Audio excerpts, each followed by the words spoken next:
Hi everyone, nice to meet you. This is Seoul, Korea. I'm Judy. I'm going to recite Gospel according to Mark chapter 5. They went across the lake and went to the region of Gerasenes. When Jesus got out of the boat, a man with an evil spirit came from the tombs to meet him. This man lived in the tomb. No one could bind him anymore, for he had often been chained hand and foot.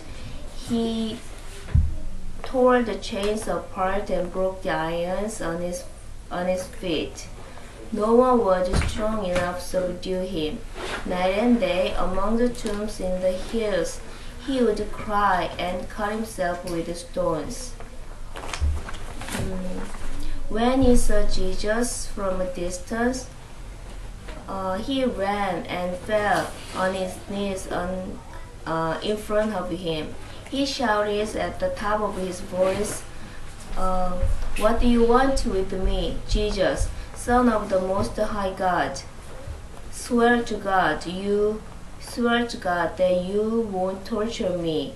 For Jesus had said to him, Come out of this man, you evil spirit." Then Jesus asked him, "What is your name?" "My name is Reason," he replied, "for we are many." Then he begged Jesus again and again not to send them out of this area. A large herd of pigs was feeding on the nearby hillside. Then the demons begged Jesus, "Send us among the pigs, allow us go into them." He gave permission. Then the evil spirits came out and went into the pigs. And the herd, about 2,000 in numbers, rushed down steep bank into the lake and were drowned. Those who tending the pigs ran off and reported this in the town and countryside, and the people went out to see what had happened. When they came to Jesus, they saw the man who had been possessed by the legion of demons sitting there dressed in his right mind, and they were afraid. Those who had seen it told the people what had happened to the man who had demon possessed, and told about the pigs as well. Then the people began to plead with Jesus to leave their reason. When Jesus was getting into the boat, the man who was the demon Jesus was getting into the boat. The man who had been demon possessed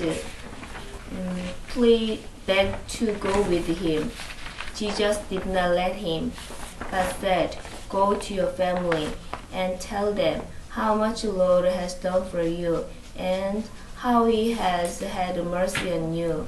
Then the man went away and began to tell in Decapolis how much Jesus had done for him, and people were amazed. When Jesus had again crossed by boat to the other side of the lake, a large crowd gathered around him while he was by the lake. Then one of the synagogue rulers named Jairus came there. Seeing Jesus, he fell at his feet and pleaded earnestly with him, "My daughter is dying. Please come and put your hand on her so that she will be healed and live." So Jesus went with him. A large crowd followed and pressed against him. And A woman was there who had been subject to bleeding for 12 years. He had suffered a great deal under the care of many doctors and had spent all she had. Yet, instead of getting better, she grew worse.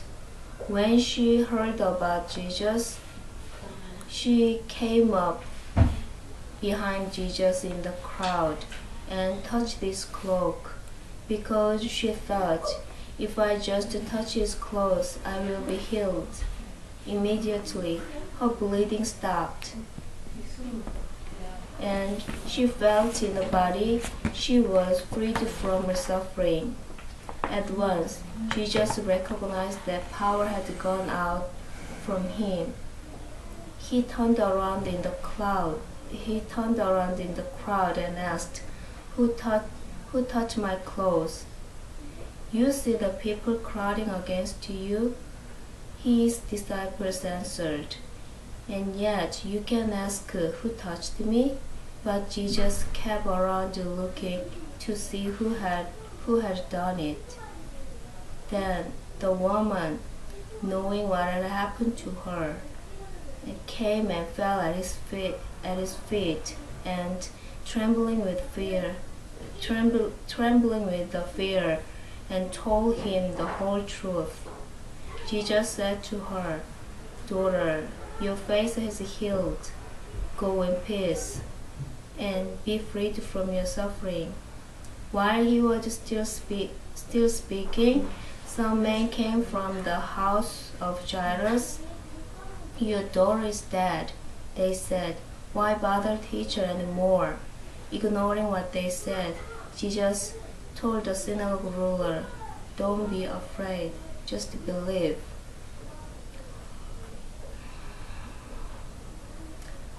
He did not let anyone follow except Peter, James, and John, the brother of James. They went to the home of the synagogue ruler. When they went to the home of the synagogue ruler, Jesus saw a commotion with people crying and wailing.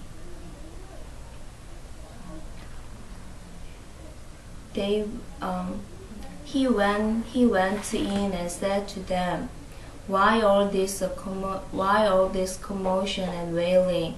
This child is not dead, but asleep. But they laughed at him. After he put them all out, he took the child's father and mother and the disciples who were with him, and they went in where the child was. He took her by the hand and said to the girl, Dalida cum, which means, Little girl, I say to you, get up. Immediately the girl stood up and walked around. She was 12 years old. At this, all they were completely astonished. And he gave strict orders not to let anyone to know about this, and he told them to give something to her.